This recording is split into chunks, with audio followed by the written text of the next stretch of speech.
Bismillahirrahmanirrahim. Assalamualaikum warahmatullahi wabarakatuh. Alhamdulillahirabbil alamin wa bihi nasta'in ala umuri dunya waddin. Asyhadu an la ilaha illallah wahdahu la syarika lahul mulkul mubin wa asyhadu anna Muhammadan abduhu wa rasuluhul amin. Salatan wa salaman daimaini mutalazimaini ala asyrafil anbiya'i wal mursalin wa ala alihi wa ashabit tahirin mukarramin. Amma ba'du. Bapak-bapak, ibu-ibu, jamaah surau taqwa Luak Pawah yang dirahmati oleh Allah Subhanahu wa taala. Bapak-bapak, sehat, Pak? Ibu, ibu. Alhamdulillah. Dek, karena masih sama-sama sehat, pertama kita kembali memuji Allah Subhanahu wa taala. Kalau di rasul-rasul gini, Pak, Bu, mungkin seorang mungkin agak berubah, agak acok keliling gunung ini, Bu, Pak. Tugas kini pindah di Pandai Sike, tiba di Pandai Sike. Mau tadi siasar kajian daurah Ramadan. Kajian semua anak-anak tahfiz. Siasar sampai setengah 6. Setengah 6 sampai kemari. Kiranya masjid di Kota Baru. Kampundan turun doh. Kampundan turun doh. Sudah jalan kemari. Apa surang azan Isya atau baru tiba di rumah. Apa buku di jalannya jadi kan. Tapi itulah. Dalam perjalanan ini kita ada di agiahnya kesehatan. Kok sakit-sakit sangin, mudah-mudahan sehat balik siap kita. Pertama balik kita puji Allah Subhanahu wa taala, kemudian salam dan salam kita agiahkan pula kepada Nabi kita Nabi Muhammad sallallahu alaihi wasallam. Kalau dicaliak dulu, Pak, Bu, ba'a model orang-orang tahun dulu, tahun-tahun sebelum Islam masuk. Itu ide itu nak teratur, Pak. Ba'a nak teratur tuh. Kok misalnya punya anak, yang apa punya anak tadi itu tuh, kok misalnya anak berisi, teragaknya kubu aja. Tak cameh ke orang tu dulu lah. Sebab aturan tu bebas pada masa dulu. Bebas. Sehingga datang ajaran Islam, datang Nabi Muhammad, baru dia tahunya harusnya kok misalnya orang tua kepada anak yang anak kepada orang tua sehingga teraturlah hidup manusia sesudah itu. Sehingga mari kita kembali berselawat kepada Nabi kita Nabi Muhammad sallallahu alaihi wasallam. Baik Bapak dan Ibu, sebelum kita kajian,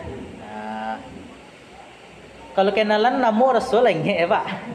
Kalau wajah entah kalau sama ingat kan gitu kan. Nah Ibu, lah berubah. Ayo, entah kok situasi yang lah berubah ini kan. Itu jadi deh. Kalau nama lihat Bu Pak, kalau nama kita ulang sangin Khalilur Rahman. KHA itu memang itu tulisan Khalilur Rahman.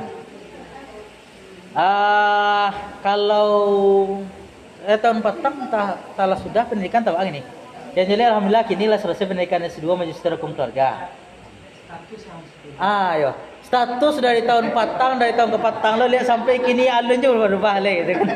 Sehingga kalau ditanya orang bahas status kini SDS, tu sama dengan sebelumnya. Mudah-mudahan lah dipacapai dari Allah Subhanahu wa taala.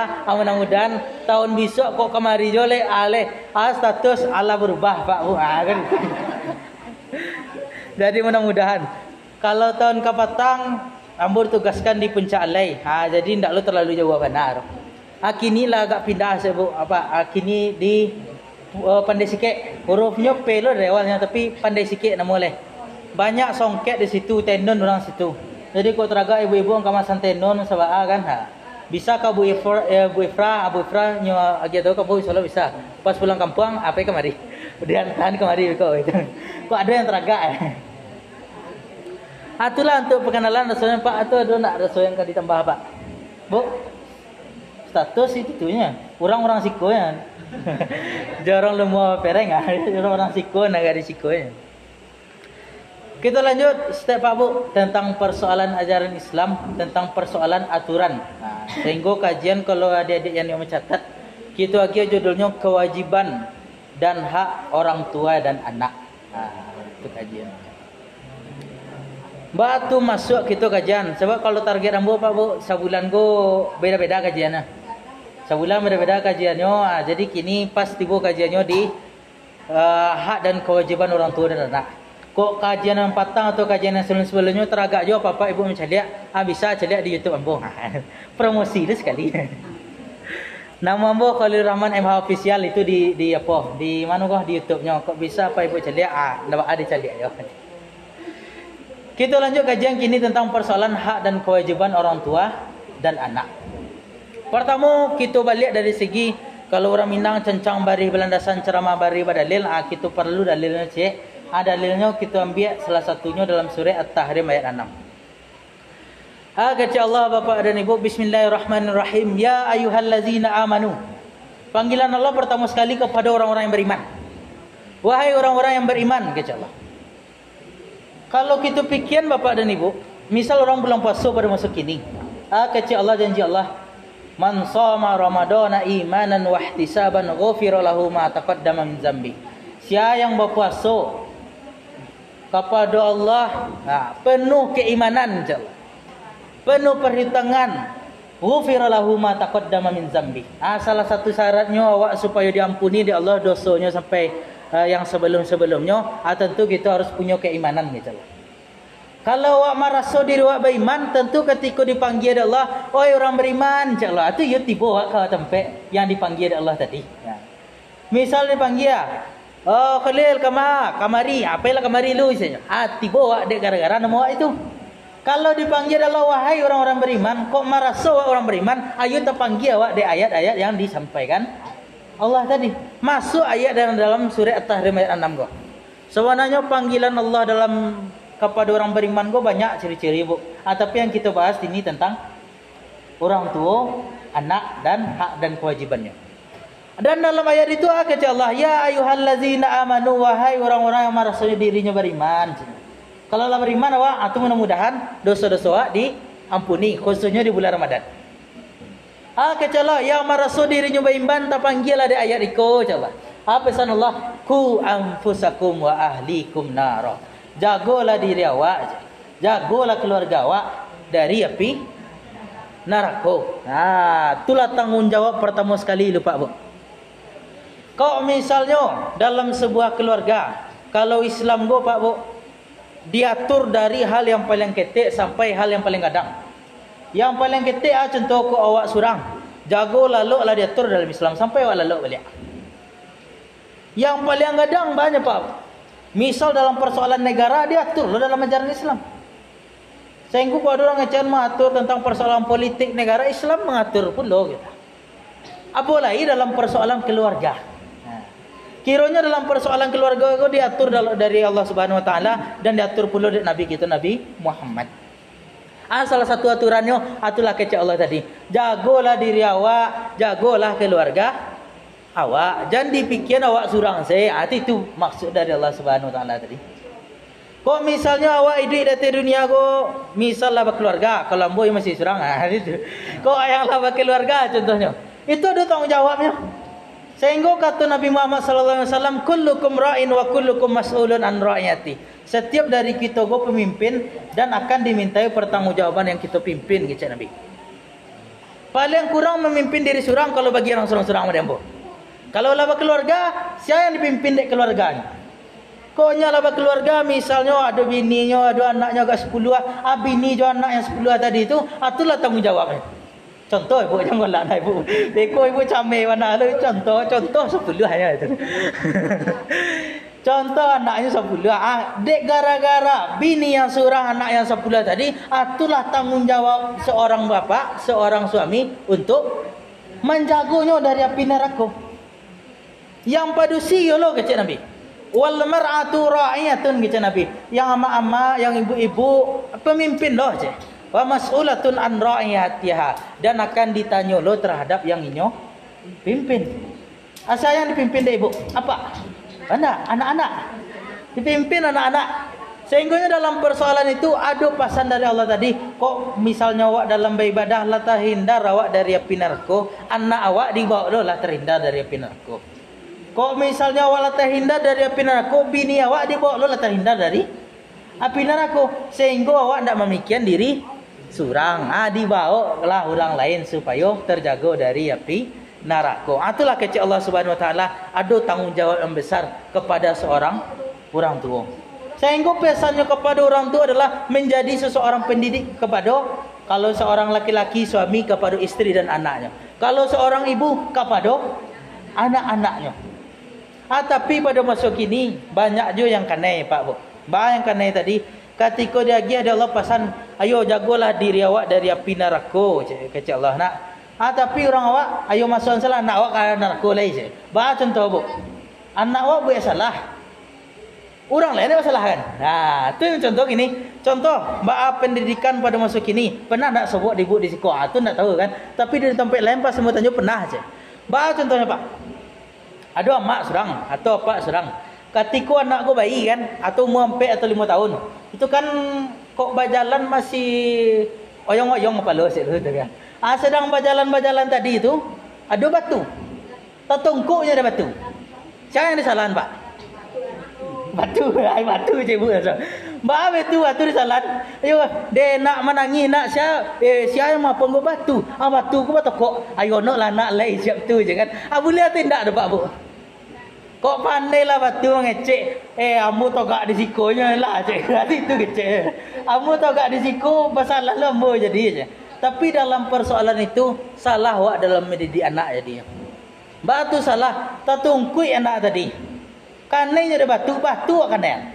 Padahal anak yang salah. Kalau sampai pada itu, yang terjadinya Pak Bu, sampai kepada masuk yang gadang saya tulis. Misal masuk TPA, masuk ke guru ngaji, masuk misalnya ke pondok pesantren. Akan berang di guru, siapa di orang tua, siapa berang boleh. Itu guru jadi boleh. Anaknya yang salah, guru yang kena berang. Sehingga dalam persoalan itu dari ketik kita harus majak anak tadi. Kok salah anak itu? Yo, salah surang. Bako jatuh surang aja. Kok ditunduk di orang yang menunduk baru kan yang salah kan? Iko batu yang kesalahan kan itu payah jadi ya. Itulah salah satu contoh problematika yang terjadi pada masa kini. Masuk kisah cek lepak Bu. Kisah cek sebelum membawa apa petang. Sebelum puasa petang. Seminggu sebelum puasa tu, puasa pun dah Senin. Beberapa hari sebelum tu hari Jumatnya. Ada kejadian tu di Kabupaten Agam. Tu dia agak dakik lo ke pendek sikit kat situ stek kan.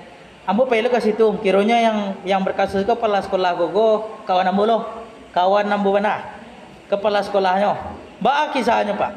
Hari pertama anak tadi ada. Keluar dari asrama, suruhnya pai keluar dari asrama. Jadi keluar dari asrama, pai masuk sekolah pagi-pagi. Lai. Tapi nak duduk tiba di sekolah dah. Tentu dek gara-gara kepala sekolah tu mengadunya dek gara-gara kepala sekolah, tentu guru-guru lain mengadu ke kepala sekolahnya. Dikeceknya ke kepala sekolah tadi. Pak Ustaz, iko anak tadi nak masuk dah. Siapa anak konya aja. Dicaliak kira surang anak tu sih yang bermasalah. Painya balik ke asrama dek kepala sekolah kironya anak gogo baliknya lalu di kasuah. Disuruh hari pertama pai ke guru piket togak hormat ke bendera. Itu hari pertama. Hari kedua itu je orang balik. Itu disuruh kepala sekolah tadi apa ke guru piket hormat. Tu baca Quran sekali, mudah-mudahan dek gara-gara baca Quran. Ayo hilang lah setan-setan yang mempengaruhi dia. Itu kan itu jadilah. Kira pas hari tiga-tiga itu juga orang lebok. Berang Ustaz tadi ndak lo ditumbuk mata dah tak. Ndak lu ditumbuk gigi sampai empang dah tak. Ditapak ikunya. Ndak sonang hati anak tadi mengadunya kepada bapaknya. Ambo dicakik, ambo didongkak, ambo diantar ke dinding. Tu kasus itu tu. Pas selama itunya Pak Bu. Siap tu kalau orang tua mendengar kabar anaknya dicakik dan tuang ke dinding didongkak tu harus tu. Itu bongi Apa sedang bongi tadi itu yang orang tua tadi ndak lu bertanya kepada pembina kisah soalnya nak mau tanya itu dah. Nyokaduan ke wartawan ndak lu mendongak kata-kata kepala sekolah tadi. Kami viralkan jadi nyubek telah terjadi penganiayaan padahal yang Ustaz tadi nak pernah tanya. Terjadi mana itu? Kiranya lah siap itu dikacanya. Ustaz kalau kanio apa kecek orang tua sama apa kok kanio berdamai pailah ke kadai go je. Kira pai ke kadai ndak pai berdamai dah. Pai mamera Ustaz tadi. Ada rekamannya tapi yang begini. Masalahnya awak pai ke situ sekali kiranya ada rekaman didengar tu. Ustaz, di perasnya 70 juta Ustaz tadi di apa tadi itu kan. Banyak kecen itu. Ustaz, kalau Ustaz kami tumbuk, kami kan berampe skor aja. Kami tumbuk Ustaz, kami bayar oleh juta serang lemo Ustaz. Ndak kan? Aman itulah kami.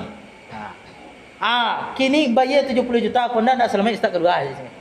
Sehingga dalam persoalan itu Pak, yang Ustaz tadi itu tuh, dari sebelum Jumatnya sampai orang lah masuk asar, tak bisanya keluar. Tarikam pas itu tidak ada Pak kisah itu. Tapi itulah salah satu yang terjadi pada masa kini. Anaknya yang bermasalah, orang lain yang kena ini. Yang payahnya menitu puluh. Anaknya lah ada, adibela anak yang tadi. Itu itu yang terjadi pada masa besok. Yang terjadi bekolepak. Meninggal besok contoh kan. Nyo kan hidup awak kan dah selama hidup di dunia kan. Meninggal besok lah tiba di akhirat. Kan itu saya. Tiba di akhirat kira awak lah banyak ibadah. Solat lah banyak, puasa lah banyak, itu kan. Dosa seketik, anak terbengkalai. Kan itu contoh tu. Kira dia gara-gara pahala banyak, ayo banyak pahala kata Allah. Tadi kecil Allah aku banyak pahala aja. Ayo masuklah ke surga. Sedang berjalan ke surga. Sedang berjalan ke surga tadi ada anak di belakang. Kira anak mencegah orangnya. Tiba dia anak mencegah orangnya tadi. Kira dia kecil Allah masuklah ke dalam neraka tu. Kira sedang jalan ke jalan neraka, ditanya ada malaikat, "Ba kau masuk ke dalam neraka je." Ya ambo nak pernah ada janda apa ambo dah. Ambo nak pernah ada janda mak ambo dah. Kalau nak pernah ada jangan ditanya, ayo bisa. Yang payahnya baik kau Pak. Cuma dia tadi. Ambo dulu pernah masuk pesantren aja. Pas ambo ambil salah ambo tu malah didukung oleh orang tua ambo. Alhasil Pak, mau orang tua atunya sedang berjalan menuju ke surga aja. Apa sedang menuju Pak terjadinya Pak? Dipanggil orang tua tadi. Yo nak awak aku aja. Yo nak ambo. Aku masuk ke dalam neraka nya, balai itu jawab eleh. Nak dapat awak jawab itu jawab balai je. Lai awak didiknya dulu je. Lembo masuk pada pesantren je. Abang aku bisa masuk ke dalam neraka nya masuk pesantren. Yo anak tadi itu tu pas nyemadam bela je. Sehinggunya tak bela dia mada tadi. Alhasil tak biasa je mada je. Akan awak salah yang dalam mendidik anak. Lembo masuk ke pesantren tapi anak buat salah malah dibela je. Cubalah kau ni anak tu ke dalam neraka dulu. Itu salah satu faktor penyebab kalau awak gagal dalam mendidik anak. Apalagi kalau misalnya tidak pernah awak didik anak tadi. Tapi beda jawabannya Pak. Kok misalnya di akhirat nanti nak anak lawa ajak tapi tidak masuk-masuk ada. Lawa ajak, lawa didiknya mada aja baru. Habis kau ditanya oleh malaikat, "Yo anak awak go yo je." Lai bajanya lai. Bapa nak muat lah payah buat dia majak ndak je, muat ada duraka je baru lai. Itulah nak salah awak lai. Tapi dalam persoalan anak berbuat salah kita bela salahnya, itulah yang terjadi pada masa kini. Ujung-ujungnya aturan orang tua beko masuk ke dalam surga gara-gara perangai anak, tak bawa rendong lo ke dalam neraka beko. Tapi Pak, Bu, ada lo kelebihan cek. Kok berhasil awak mendidik anak? Oh, cik orang awak dalam beribadah. Ibadah tadi itu ibadah pelepeh makan ini tuan. Salamu hidup awak pelambek karena hidayah dari Allah Subhanahu Wa Taala sehingga ibadah pelepeh makan. Ba ibadah pelepeh makan tadi cik. Yo puasa ala kadar, yang solat ala kadar, ya kan? Yang zakat ala kadar, yang sedekah ala kadar, itu kan? Apa salah kadar tadi pas di padang mahsyar? Lai kau masuk surga je tapi lama antri Masalah orang ramai. Orang ramai pada mahsyar tu di atas kepala awak ada matahari. Itulah masih terasa ngangek awak itu. Lama tu. Kiranya ada anak. Kira awak berhasil mendidik anak tadi. Ustaz, yo ambo nak pandai mendidik anak asal ambo serahkan ke guru bisa itu Pak Bu. Beko ditanya oleh malaikat, yo bah aku nak bisa mendidik anak, yo dek gara-gara ambo sadar nak bisa mendidik anak, ambo serahkan ke guru. Berhasil yang dididik anak tadi, apa terjadi beko Pak? Berhasil anak dididik tadi, ada mahkota, bisa nyagiahkan kepada orang tuanya. Sedang terbang kali orang tua di padang mahsyar bisa anaknya tadi bisa majaknya masuk ke dalam surga. Itulah kelebihan daripada anak yang elok tadi. Dan itu pahalanya ndaklah putih-putih Pak. Sehingga kecil Allah, kan ikut kecil Nabi Muhammad, "Iza matal insan," ketika manusia go meninggal aja Nabi. "In qata'a amaluhu," tak putih amalan sadoh. Awak solat ini sampai meninggalnya, sampai awak disolatkan ya. Awak puasa ini sampai meninggalnya. Bazakat awak atau bano ko naik haji awak itulah sampai meninggal. Tapi ada 3 amalan yang tak putih-putih. Salah satu dari yang 3 itu itulah anak yang soleh tadi. Berhasil anak soleh mendoakan orang tuanya, berhasil mendoakan orang tuanya, apa yang terjadi lepas? Mengalir pahala sampai orang tuanya meninggal tadi. Supaya bisa anak go soleh, ba caranya? Ayolah pertama sekali Dididik anak tu. Sebab Allah lagi ketakutan lo bagi awak apa bu? Kata Allah menikah. Wal yakhshal ladzina law taraku min khalfihim dzurriyyatan di'afan khafu alaihim. Insyaallah. Takutlah awak meninggalkan keturunan-keturunan yang lemah. Khafu alaihim, khawatirlah awak meninggalkan satu lain. Meninggal awak besok anak ko terbangkat lain. Meninggal awak besok anak ko ndak tentunya yang maha Tuhannya, yang maha yang perlu disembah, maha yang tidak. Itulah salah satu kecak Allah tu, jangan tinggalkan anak-anak yang lemah. Salah satu lemah itu tu lemah dari segi ilmu pengetahuan. Aba supaya ilmu pengetahuan yang ada, kita sarahkan kepada guru-guru. Kau nak dapat ilmu tadi, ayo kita sarahkan ke guru. Sebab kalau kita lihat sejarah Pak Bu, guru-guru sebenarnya bisa membuat negara kuat, anak menjadi kuat. Contoh. Pernah Pak Ibu ke Jepang? Alun. Nah. Tapi mendengar Indonesia merdeka dek gara-gara Hiroshima Nagasaki dibom, pernah tak Pak Bu? Pernah. Hiroshima Nagasaki dibom dek gara-gara sekutu. Pas dibom Hiroshima Nagasaki, yang Jepang sedang menjajah Indonesia. Pas dibom tadi itu tuh, yang orang Jepang yang menjajah Indonesia tadi baliknya ke situ balik.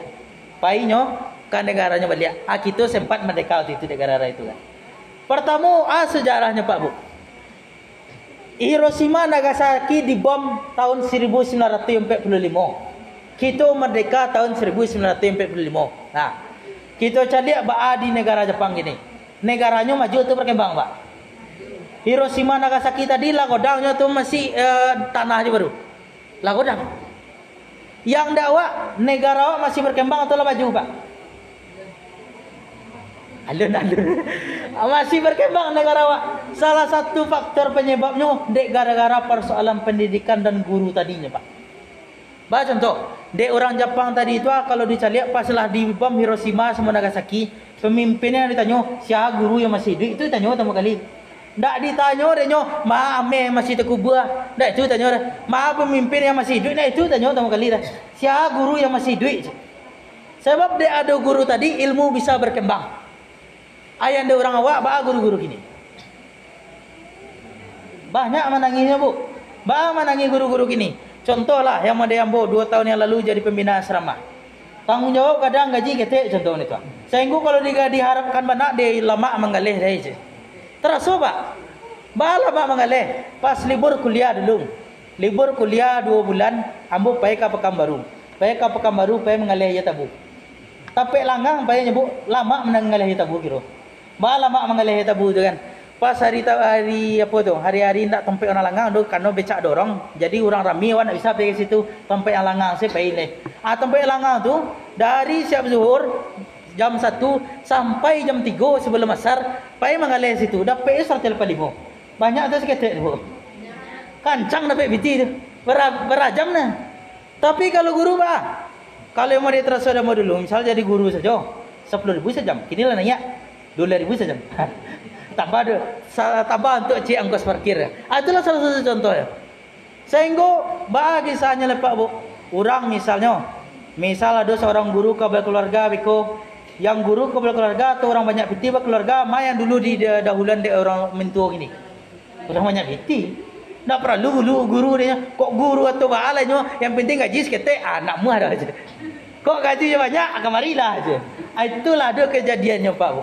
Karena apa? Salah satu faktor penyebabnya penghargaan kita terhadap guru masih kurang. Mudah-mudahan di siku anda terjadi begitu. Tapi di tempat-tempat yang lain terasa begitu kan. Tapi mudah-mudahan di siku tidak gitu kan. Diharapkan Pak Bu, karena guru lah yang akan mendidik anak awak. Misal mau diambil gini kok. Kau saya mulai terasa batu-batu asangin. Kok misal terasa diingin kau, tabayang saya dah besok kau meninggal besok tu alul lah itu. Terasa aja itu Pak. Nak ada generasi muda pada masa yang akan datang lain. Nak ada yang akan meramaikan masjid atau surau kita boleh. Siapa yang akan meramaikan masjid lain? Kalau tidak dididik dari seorang guru, maka tentu anak tadi baca tulis Al-Quran. Pernah nak ibu atau apa menceliak anak go baru keluar dari dunia go, halo pak, halo mak, aja kan? Ambil pandai gaji mak, baru keluar dari dunia go, bisa nak yang ngecek itu? Nak, keceknya paling pertama sekali, itu betul kali. Tak ada yang pandai ngecen ama apa nak pandai yang ngecen itu lah. Sehingganya ada kata seorang ulama, Ulama keceknya mereka. Laisal mar'u yulidu aliman. Ndak ada anak go terlahir mengetahui dah.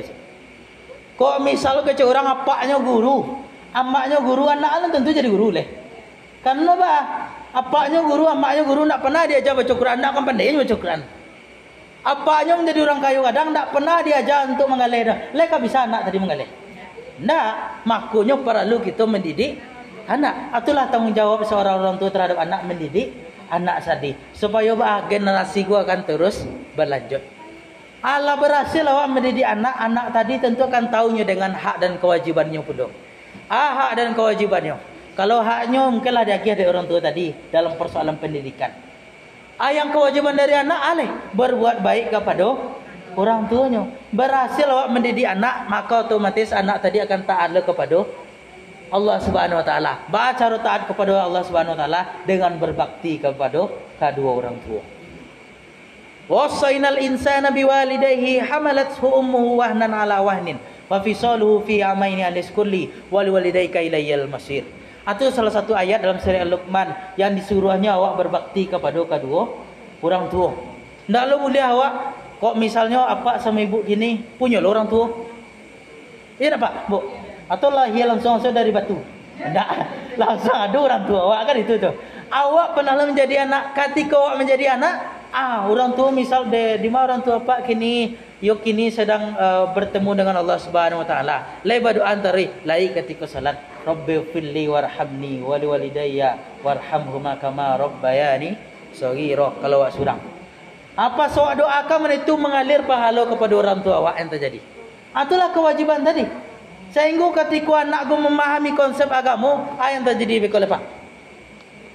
Di KCN, kalau misalnya ada orang tuanya lah tua renta, sadarnya orang tua gua harus dibaktikan, ndaknya bantai-bantai orang tua leh. Batu ada dasar Al-Quran. Fala takul lahuma uffin wala tanharhuhuma wa qul lahuma qaulan karima. Jangan katakan ceh kepada orang tua je.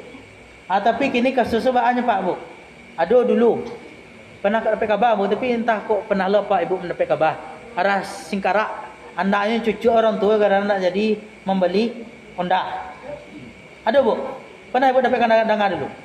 Ada lah. Kini dapat dengar. Tapi pernah kejadian dulu. Anaknya tu dia kejar ayo beli Honda jadi, tapi tak bisa beli Honda. Pitih sedang sayuk. Berang anak tadi hanya cucu orang tua tadi.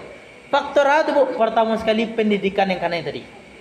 Yang kedua, anak tadi tidak tahunya tentang kewajibannya. Itu berbakti kepada kedua orang tua. Supaya tahu anak kita tentang kewajibannya berbakti kepada orang tua, itulah perlu kita didiknya dari awal. Sehingga balik-balik kepada ujungnya kita tetap menghargai namanya pendidikan di atas dunia go. Mudah-mudahan gara-gara pemahaman yang mana kini go Pak Bu, yo sadar awak balik mudah-mudahan yang namanya anak-anak kita sadarnya akan berbuat baik kepada kedua orang tuanya. Itulah Bu, lah 28 minit 23 detik. Biasanya kajian 30 minit, tapi sebelum kita agak kesimpulan, ada ndak rasanya dari apa-apa ibu-ibu yang bertanya itu. Kalau misalnya landak atau kita masuk kesimpulan lah gitu kan. Ada tak Bu, Pak? Saat kalau misalnya seorang istri mendoakan laki apa? Yang kecil hadis Nabi kan anak soleh yang mendoakan orang tuanya. Kok bini solehah yang mendoakan lakinya Pak ya? Sampai nak pahala Bu? Sampai. Kok tetangga sebelah yang mendoakan orang yang meninggal tadi boleh tak? Boleh. Sampai tak? Sampai. Sehingga mari kita saling mendoakan satu sama lain. Itulah salah satunya Bu. Tapi sebelum itu Bu, sebelum tutup tadi Bapak ada tak rasa yang ditanya Bu? Laman? Aman Pak? Aman. Aman. Jadi sebagai kesimpulan dari kajian kita yang singkat go, pertama sekali bahwa ada kewajiban dari seorang orang tua. Itulah mendidik anaknya supaya anakku tadi tidak menjadi anak-anak yang lemah pada masa yang akan datang. Yang kedua, supaya anak tadi gogo menjadi anak-anak yang terhindar dari neraka sehingga kita dan juga keluarga kita bisa masuk ke dalam surganya Allah Subhanahu wa taala. Dan yang kedua, kalau kita yang berperan sebagai anak atau sado kita berperan sebagai anak ada orang tua, kok misal orang tua kita meninggal, pernah meninggal atau lah meninggal gitu kan. Paslah meninggal tadi, mari kita tetap doakan dia supaya itulah amalan dari seorang anak dan itulah kewajiban dari seorang anak. Salah satunya mendoakan orang tuanya karena inyolah yang telah mendidik kita bahasamu. Sehingganya mudah-mudahan dengan kita memahami hak dan kewajiban tadi terjadi keteraturan hidup di atas dunia ini. Itulah Bapak Ibu yang bisa saya sampaikan. Terlebih dan kurang mohon maaf. Barakallahu li wa lakum. Assalamualaikum warahmatullahi wabarakatuh.